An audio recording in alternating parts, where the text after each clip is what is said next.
Доброго вечора, пане Ігоре. Good evening, Ihor. I hope that you can hear us. We're very lucky today to have also our guests here present. Can you hear us? Yes, we can hear you very well. This is incredible. This makes me so happy and so proud to be able to share with you tonight. Last year, we started working at this show and we put up an exhibition dedicated to Vasil Stus. And can you imagine that this has a symbolic meaning that it was set up here in Germany? Because, you know, oftentimes your stance, your words make you very vulnerable to dangers. And they, after what happens is that you are surrounded by new threats. So keeping this in memory is very important for us to keep everybody in our minds and hearts. Those who participated at that event in 1972, Mr. Ihor, Mr. Kalynets, would you please share with us your impressions about that part of your life, that events? All right, so why don't I start off, because I also participated in those events. I was a student of a second grade student at a secondary school, and we're talking about late 70s, 71, early 71. And when my parents came to see me at the Christmas season, in fact, they shared with me the story, and I asked them why didn't they? So I asked them to get me involved as well and have me participated at the same show. So we were so happy to have been selected to be part of that nativity scheme, Sanahel and myself. So before that, we did a lot of rehearsals and preparation, and Taras Chernobyl was also present there, and so we were surrounded by beautiful scenes, in fact, and many political prisoners cherish these memories very dearly in their hearts. So we started learning the chants, and in fact, those lines that we learned, what happened was that it awoke us to actually to be reborn spiritually, and that nativity scene for us was a very bright impression. So what we actually kept, what it made memorable is the following. So we were allowed to do something that we had never been allowed to do, and we were impressed by this very tall uh, man that was present there, and I'm talking about Vasil Stus, who managed to find a way amongst children to approach our hearts and minds.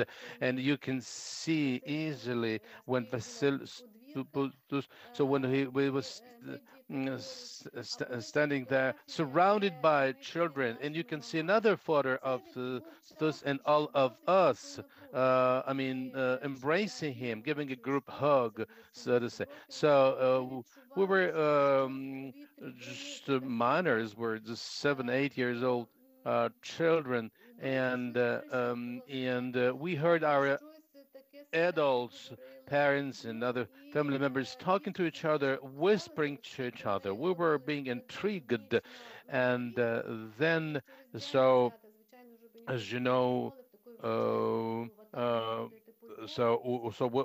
what happened was during the nativity season, the Christmas seasons, we uh, stroll all around the city of Lviv. But what happened afterward, that was prohibited under communism, and mass arrests and seizures and apprehensions started. Stefania, Ivan, Mihailo, Osache, everybody were kept in custody. They were apprehended by police, and just for wanting to preserve their identity. And all of the total number was 120 uh, persons who were detained. And in fact, um, I don't know, that was, in fact, we were held liable. I mean, the liability according to the penal code was all the way up to the capital punishment, which luckily didn't happen at that time. And so he came particularly to assist, to attend that show. And Vasil Stus, when he came to live to another time, it was in January 73, and and it was escorted to Litovish. So we I remember accompanying all of them all the way along the downtown streets in Lviv. And I remember my mom telling me, "Hey, bad things are going to happen to us, so we should be aware." And so, anyway, that was some part of my life. I would be happy to entertain any questions that you may have from friends. So, nativity festivities was a very seasonal. My dad comes from was born in Hodor. I was raised in Hodor, and I remember when I was a small kid, he wrote the following poem, and I think he will be happy to again cite this poem for us using his glasses of spectacles. So, go ahead. So nativities came, and we this luckily we are again surrounded by the magic of Christmas, putting on our best costumes. We're snow-clad, and the moon is peeking into our huts.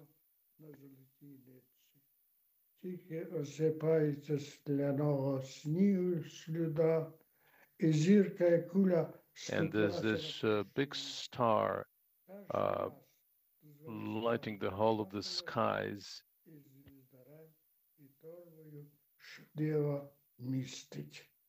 I wonder what actually is housed in that bag that he's carrying.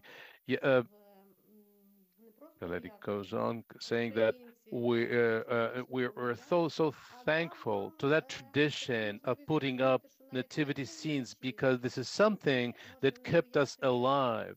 This is something that kept us made us strong, with no fear at all with regard to. I mean, this is something. So we were waiting for this nativity star to come down to Ukraine, which actually did happen many years later, but it did happen luckily. So I'm wondering if anybody could, I mean, if Mr. Kalynets would like to add something. If not, we understand that there were some other arrests prior to those mass arrests that you mentioned. And so what were the conditions of this pre-trial detention? And so if you could share with us your impressions. So why don't you tell us about the first arrest? He is hard. He doesn't hear well. So first he was on a trip, and he was not present at the time where first arrests occurred, and he was so sad. He was really sorry for, I mean, for that woman who was detained and with him not being around. Anyway, moving on, winding forward. August 72. If you could tell us what happened afterwards. Але то він спеціально приїхав, щоб підтримати мене. Він, так би мовити, So there was a знав. friend of mine who came up to support me and keep me actually in a good mood. So he did come to support me, Я був з and мамою. my mom was there as well in Lviv. І And так сталося, so what happened was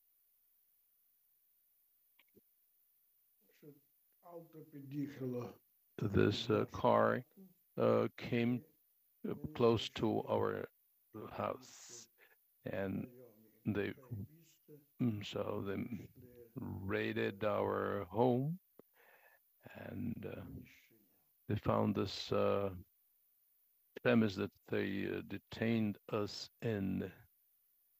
Про обшук розкажи трохи. Який був у Львові обшук? Now, how about the search that they conducted in Lviv? I'm prompting you. у Львові був обшук. Yeah, so such did what they did. They raided our place, like I said, and they searched through everything. They took everything away what they said they needed for the case. Right, it was last January, correct? I remember. It was just, I mean, they actually made a very, how to say, they made a disorder there and mess. It was a complete mess. I mean, and Bogdan was the friend he mentioned. I think they also was his place was also raided by the police. Yes, it was, and um, Арешти, so arrests continued, detentions continued, що я буду and з мамою.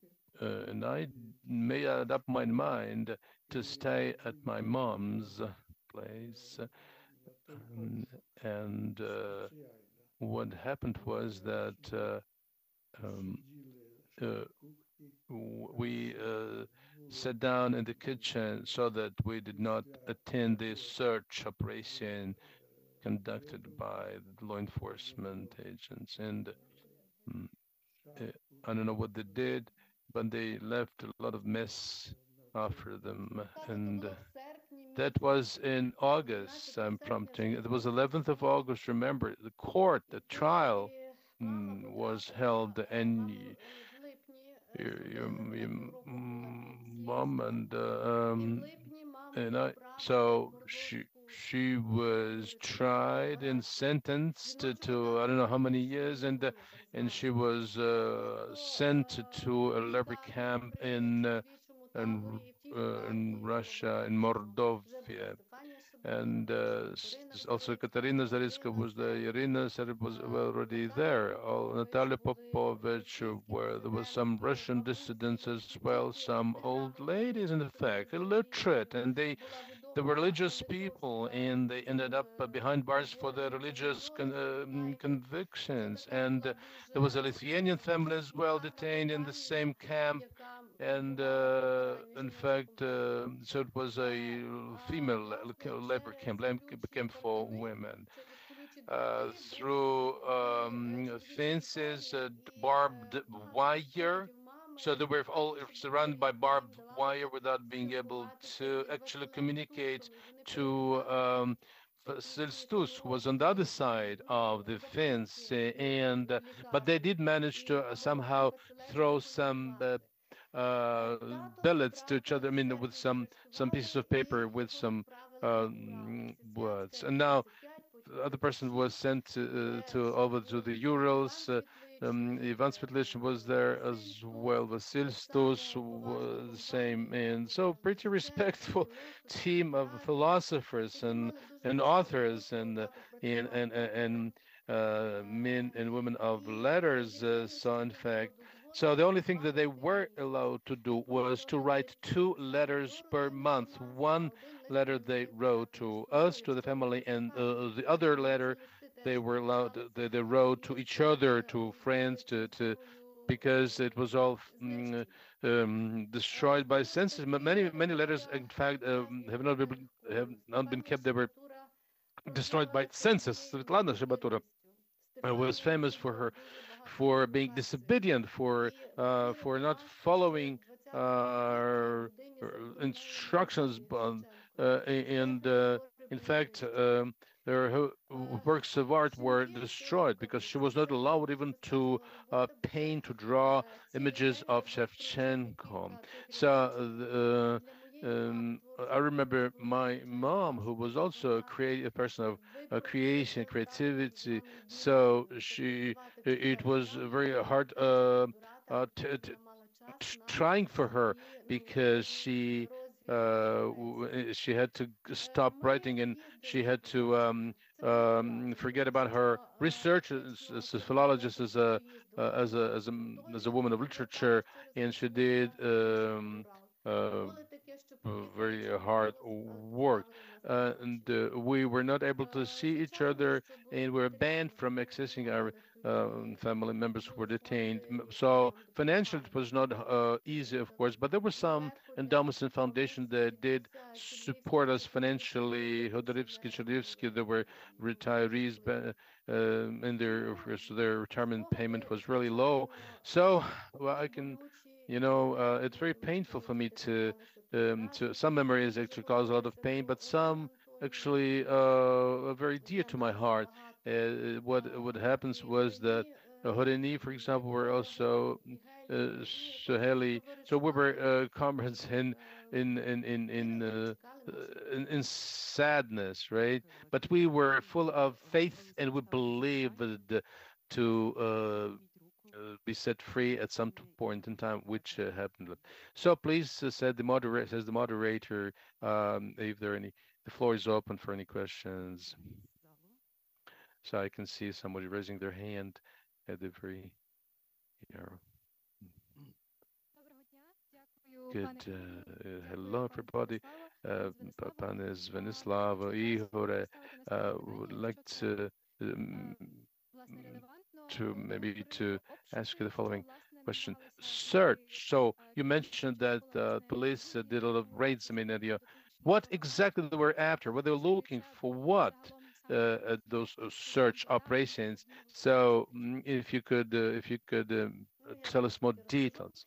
Right. Let me try and get this. So they were looking for anything that could, I don't know, be treated as something anti-communist, anti-Soviet. I don't know, books and so we're looking for typewriters, cameras, photo cameras, anything that could use allegedly, as they believed, for anti-Soviet activities, and anything, So, but the worst thing is the self-editing. So those books that were edited independently from the government, so what we call it samizdat, right? Samvidap, and of course, so my dad was accused of anti-communist, anti-Soviet activities, being a poet, being an author, writing. How can you write anyway? So also they were looking for connections among various individuals who had already been searched into, who already been raided against, and so, but first of all, those books illegally published, right, according to. Question in English or in German, I will translate into Ukrainian. So don't be shy and raise your hand. I can also from the back see you. Добре?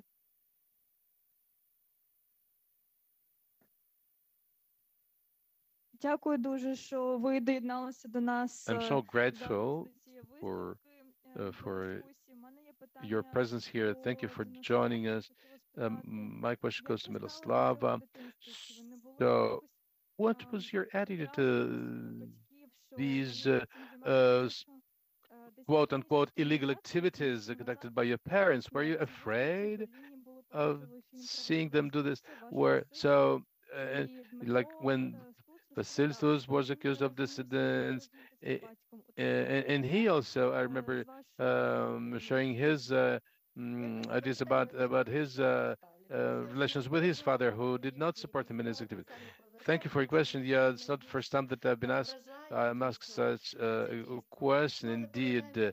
So get back to you. Well, what can I say? Dmitro was raised maybe under some other conditions, different conditions. I was raised up in the city of Hodoriv, where my dad comes from, by my granny and granddad. So from the very beginning, let me tell you, not that I'm trying to be, uh, uh, so I don't know, trying to sound stilted. No, this is something that is, I'm being sincere. My grandma did not hide anything from me. I know everything about Allah Horska, who was buried. So I was raised in a very specific environment. So I was so happy where my grandma asked me to join her in the church, and of course, but was not allowed. And unfortunately, so what happened was that they had to actually put me to the children's shelter, to the for orphans, which was, I don't know, which was a shame, of course. And then at some point in time, I remember trying to go to the courtroom where the court was being tried, but I was banned and access entry by a member of the Komsomol organization, which was an offense for me, of course, where I was insulted. But in addition to that, I remember going to a very patriotic school, number 88. It's a lyceum right now, college. So, and this is where stories were told about really what happened with regard to such dissidents and as my parents. But there was a lot of support. There was a lot of support on the part of society. They kept telling me, "Hey, you have to be proud of such parents as yours." Yeah, and what happened was that I was not raised by my dad because he was far away, thousand miles away, and this is something I would recommend you to read. There's some lists collected in this book containing advice as to how to read books, how to paint paintings, and how to to follow various genres in literature, in fine art, and so forth. So this is what they did while being held behind bars. And so I was raised up in such a way that, I did not feel any fear. On the contrary, I felt proud. Ask a question still. Then I will ask a question. Я хотіла запитати, тому що All ось right, оцей let me ask you the question. This transition to the state of independence is something the Stus actually, he unfortunately did not live that long to see this. So, but this is something that he had been aspiring for and waiting for during all his life. So, do you think, weren't his parents disappointed by that fact? Well, let me put it this way. Those were his best years, 76 onwards to 85 maybe. What's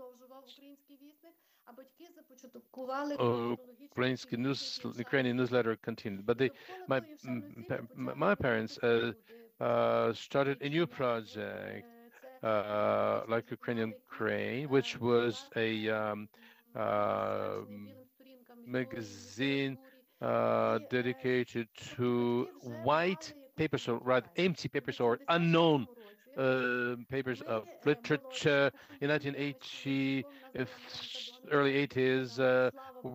I don't know. We were a newlywed family with small kids, and luckily our parents helped us. So this happened from the renovation of cemeteries, and then we started setting up nativity scenes as well, and starting to also it got involved, engaged in various city urban planning and beautification projects, which actually filled us with a lot of hope, and without leaving us, without letting us, waste time on something, on giving some second thoughts to this, and we did not think about anything. And what happens now is in the middle of the war, of course, I keep remembering Vyacheslav Soloviev with so who kept saying all the time, every day, he would say, "Yes, sooner or later we'll become an independent nation," and this is something that did happen, and they did feel it, and this is something that keeps, fills us with hope even today. I'm so grateful to you. Thank you very much for this um, event tonight, and let me perhaps ask for any piece of advice, any recommendation with regard to Ukrainian parents who live now, Ukrainians who live now in Germany, in Europe, having the children around, right? Now, what is your piece of advice? How to keep our identity, how to keep our Ukrainian is you being Ukrainians, right? Living remotely from Ukraine. Yeah, you're talking about migration. Well, even I already mentioned about our hard financial condition that we ended up in, and we were lucky to be supported by Ukrainian immigrants as of then. That wave of immigration, and they did manage, and to keep this Ukrainian spirit, and there are so many societies and associations that help them keep Ukrainian identity. Whereas even now, I'm sure that we have, using Zoom, we're using all these new technologies. We have a lot of ways and means now to be able to keep Ukraine, but to be a Ukrainian spirit. But this is what we have to do is that our independence and freedom has cost a lot, and it still costs a lot, and we need to make sure that this price has not been paid in vain. And another thing very important is to make sure that we are loyal to our language, to our culture, to our Ukrainian language, without transitioning to Russian. So I know from very close friends of mine who they teach. So she teaches Ukrainian to Ukrainian displaced persons, and oftentimes she's upset and disappointed by the poor the poor level of knowledge of the Ukrainian language by Ukrainians who are here now in Germany and in other countries of Europe. So we need to continue learning a language and using it. So we need to keep it alive. This is my vision. This is my design, my wish, and my recommendation, a piece of advice to you. Yes, my dad would like to add something.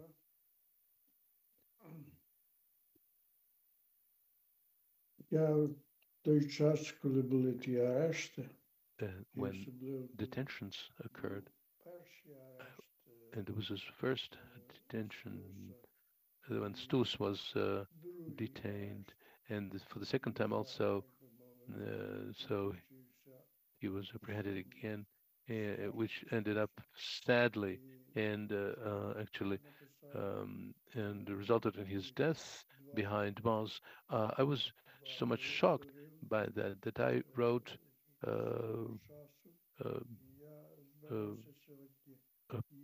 poem, and I would like to, so I would be happy to cite it. But yeah, but instead I thought I would be able to read something. But now we're talking about, we're just in the middle of some reminiscences. But it doesn't matter. The moderator encourages Mr. Kalynets to read up some of his works. All right.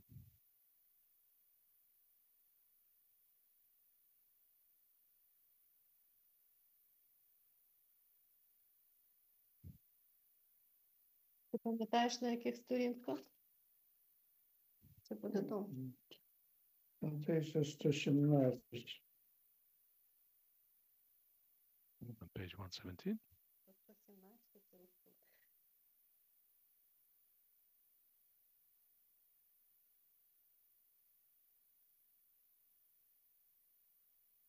Тут дуже багато. Це акафіст у Клементі Шептицького. Це, мабуть, не то. I'm not sure if this is the right Я дуже page. перепрошую, тату, перехвилювався. My apologies, Dad is Трошки зле здоров'я. very nervous, being very nervous, and he was under the weather today, so not very healthy. Yeah, if he doesn't manage to find the right page, so maybe you can show the cover of the book and indicate the source, indicate the way where this book can be obtained. So Тата є багато вже yes, that перекладів на has a lot of різні мови. many of his works have been Теж translated into дуже багато a variety of книжок. languages. In addition to that, also Дві праці мами Ірини Калинець, це Alina Kalynets also was published 12 books of 10 volumes. So my pleasure.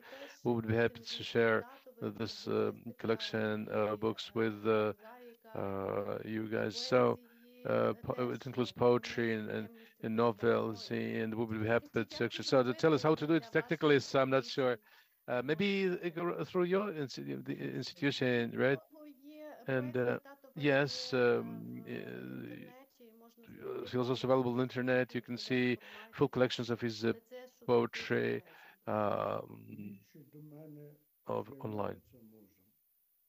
По-перше, зовсім юна, ніби зійшла з полотна Олексина-Скільського. Просто в нічній сорочці, простягаючи зі сну, оголивши дівочі коліна, а ікони ще тримали за її плечима. Вона була музою пробудження. Я гадав, що вона ще дитинна і наївна, але враження виявилися оманливі. Вона несла в своїй крові пам'ять про розстріляне відродження, про свою посестру, синулу, зґвалтовану, катовану посестру Німіру. Зрештою, на самому початку, як тільки скінчився її летаргійний сон, і не тільки я помітив її спочатку, як тільки скінчився летаргійний сон, і як тільки я помітив її архангельські крила, вона зізналася, що не приходить з ними як від болю, а від лиха. І даремно благав її красою порятувати світ. Багато було згаяно часу, аби я усвідомив. Я знаю, яке те знання. Ні землі, ні людства ти не порятуєш. Ні країни, народу, навіть одного містечка чи села ти не порятуєш. Ні лісу, дерева, травинки, порошиної купини ти не порятуєш. Ні озера, купави, марини в небі, риби у воді ти не порятуєш. Ні друзів, матері, дочки, жодного коханого обличчя ти не порятуєш. Давно хочу відректися від тебе, забути твоє ім'я, після крапки остаточно поламати перо. Але сьогодні, а не взагалі, цієї ночі, я оцю годину одного мене врятуєш. Врятую. І вона, ну, то вже досить поезії. і вона рятувала мене одного у те десятиліття, коли горіли бібліотеки, палали церкви, навіть люди на Хрещатик спалювали себе. Тоді я побачив бранця музи у гурті поневажене. Це був він, гордий і випростаний з вогнем над головою. Її ж дарунком. Я плакав у душі, але не від болю, а від зворушення, що бачу його, мов Христову постать серед невеликого гурту покликаних, що бачу його сліди у рідній пілюрці. Того дня мене найполум'янішою поезією стало останнє слово підсудного. У другій з'явилася муза, коли я опинився за ґратами. Ти чого хотіла? Запитав я музу. Я тепер невольний. Is this what you wanted? I ended up behind bars. But never lose your hope. I didn't come to collect you, she says.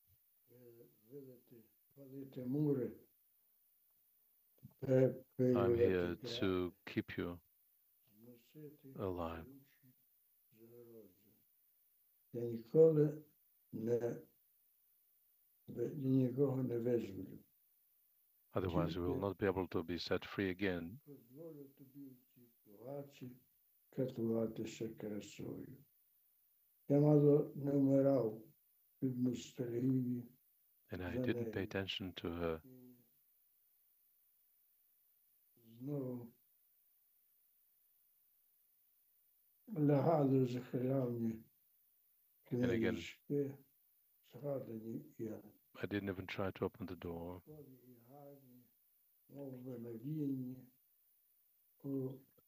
And I concentrated on my memories that kept me alive.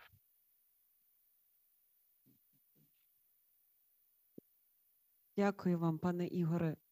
Many thanks, many thanks. Thanks much, Ihor. My apologies, I don't seem to have read the poem I wanted to read out. And, right, so there's this piece of poetry by Stus about muse. The moderator says in conclusion, Ms. Stanislava, Mr. Ihor, we are now, I mean, the air is getting to a close, so, and we all hope for Ukraine to be victorious in this war. And I would like you to share your wishes for your Christmas and New Year's Eve wishes to all of us. You said it all. This is our number one dream that we have. Not only dream, we do everything we can in order to make that victory happen. No alternatives, no other possible ways, so that we are not afraid of any enemy. I mean, that can come up sometime later and attack us again. No. So there has to be a definitive victory. This is number one. Number two, there are so many Ukrainians who have been displaced, both internally and externally. So my wish is for them to be able to go back to Ukraine. And I also would like for our country to have a place of dignity amongst European nations. So number one, keep our identity, keep our faith, not only religiously speaking, but also our faith in ourselves and our nation, that we'll be able to overcome and prevail. Ukraine will prevail, fighting against this adversary force. Number three or four, also keeping our talents.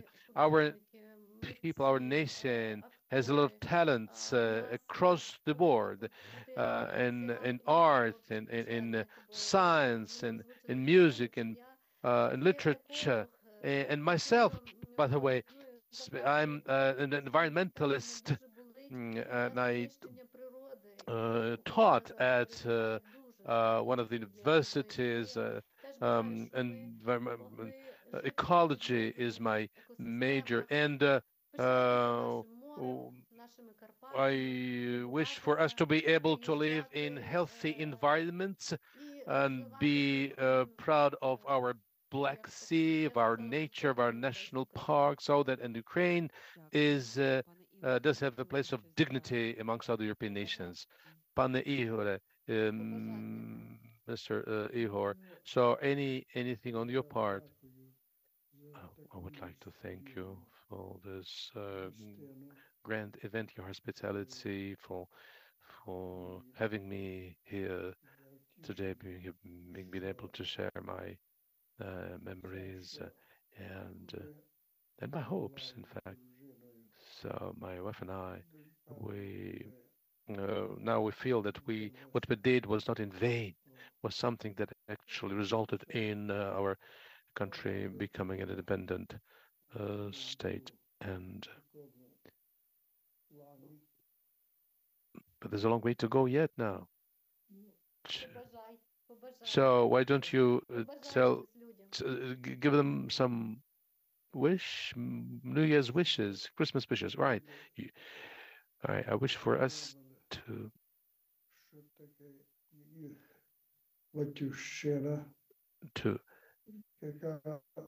be able to live in their native land that they love. And if you protect your native land, this is the noblest task, the highest task the noblest task that you can carry out for the sake of our future. And God bless us, bless Ukraine, and I wish for all this so that we prevail as soon as we can, within the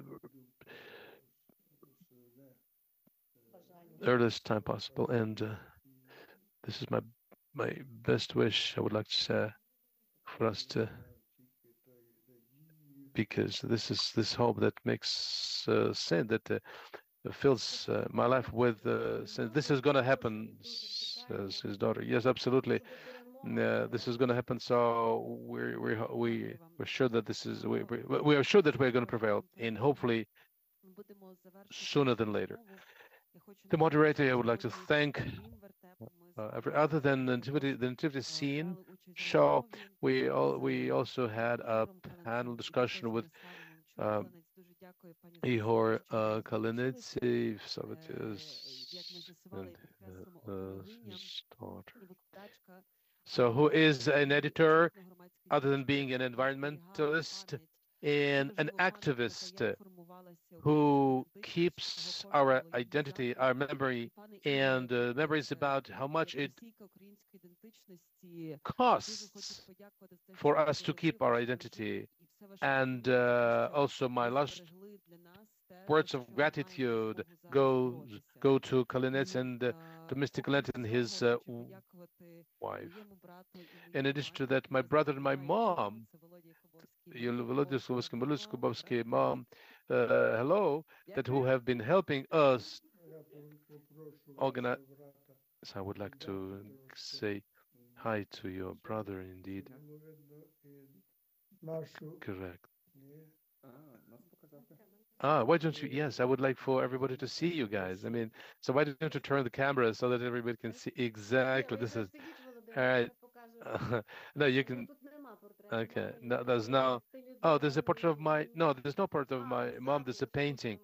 Okay, and also, so what he meant was also for me to show somebody hiding behind. Okay, here. All right, this is what I would like for everybody to see. портрет This is the portrait Єлени. of Helena. Yes, indeed. And my gratitude goes to the painter.